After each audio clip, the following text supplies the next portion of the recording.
Hello, my name is Dr. Yvonne Marie Laria, and I am excited that we have come to the end of Module 2. I believe you have gained a wealth of knowledge. Not only knowledge, but I believe you've also gained a wealth of attitudinal transformation. And that is exciting for me because once you have that attitudinal transformation, you are going to be able to live empowered lives. You can now consciously problem solve. So, as we dig deeper into your thought life to examine and explore how thoughts are the bedrock of your social emotional well being. So, you should know this by now that understand is plot 2 in the rumor time process, and it focuses on self awareness just as recognize focuses on self awareness, but understand goes deeper, goes to the root. Recognize stays on the surface and it helps you list, it helps you acknowledge. It kind of just gently gets you into this journey of self awareness. Here's some quotes about thoughts. So, whatever you spend a lot of time thinking about becomes magnified. If you are thinking about, let's say, Bentley, you're thinking about a nice red Bentley. You know what happens? What the mind does? Every time you go out, you're going to start seeing red Bentleys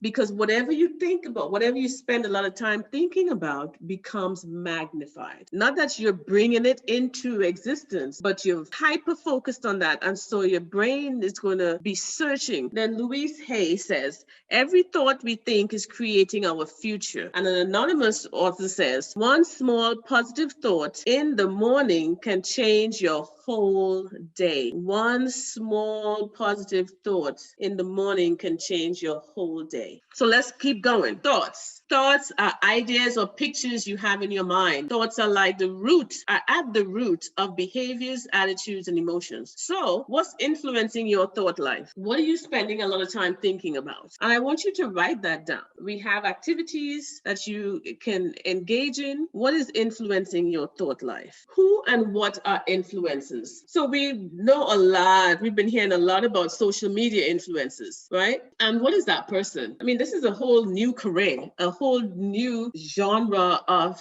employment or career life that you can take on. So it is a user on social media who has established credibility in a specific industry. A social media influencer has access to a large audience and can persuade others by virtue of their authenticity and reach. So keep that definition in mind of what a social media influencer is. And now I want you to look at thought life influences. And these fall in the category of a noun. And a noun, as we know, is any person, place, or idea that enters your thought processes via movies, books, news, music, and the list goes on. These are influences, thought life. So who or what are your thought life influences? I want you to think about who and what you spend at least 75 to 80% of your time each day giving your attention to and focusing on. Who are the people? I'm not going to give any examples because I don't want to limit anyone.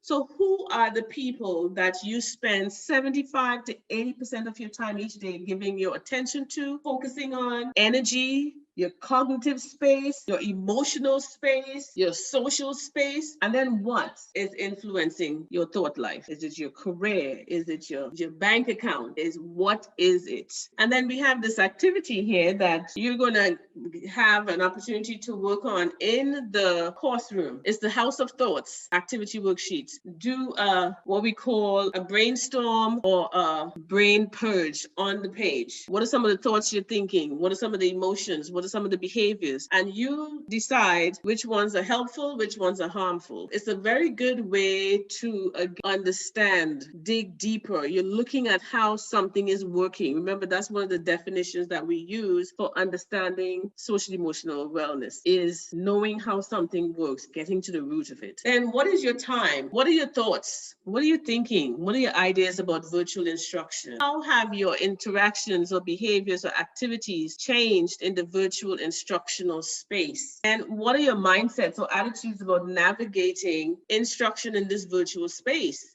And what are your emotions about navigating instruction in this virtual space? So what are some common thoughts associated with virtual instruction? Like I said, thoughts are ideas or pictures you have in your mind. Thoughts are at the root of behaviors, attitudes, and emotions. How are they influencing your interactions? What kinds of thoughts are you having? Behaviors or interactions. What are some of the common interactions associated with virtual instruction? Behaviors are influenced by what you are thinking. So what are some behaviors that you have noticed? What have you been doing differently? Or maybe you're doing some things the same. And if you're doing some things the same, is it working? Is it working? Is it effective? And so you want to be able to dig into this. Ask yourself the hard questions because you would be the benefactor of the answers. This is a process that helps you problem solve. It helps you move from unconscious living to conscious living. Common mindsets associated with virtual instruction. Attitudes or mindsets are formed as a result of persistent,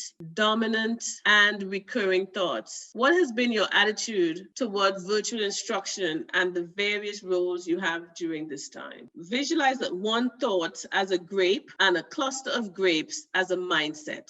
Feelings, common emotions associated with instruction. Virtual instruction. You are looking at feelings have no intellect. They are directly controlled by your thinking patterns. So what have you been feeling during these times of virtual instructions? And here's what I like to say. Feelings are like your check engine lights. They are messengers bringing you a message from your brain, which is the engine. So do not label the messenger as if something is wrong or deficient or defective or deviant. Feelings are messengers, right? They're here to tell you that something is going on in other parts of your body. So embrace it when it comes.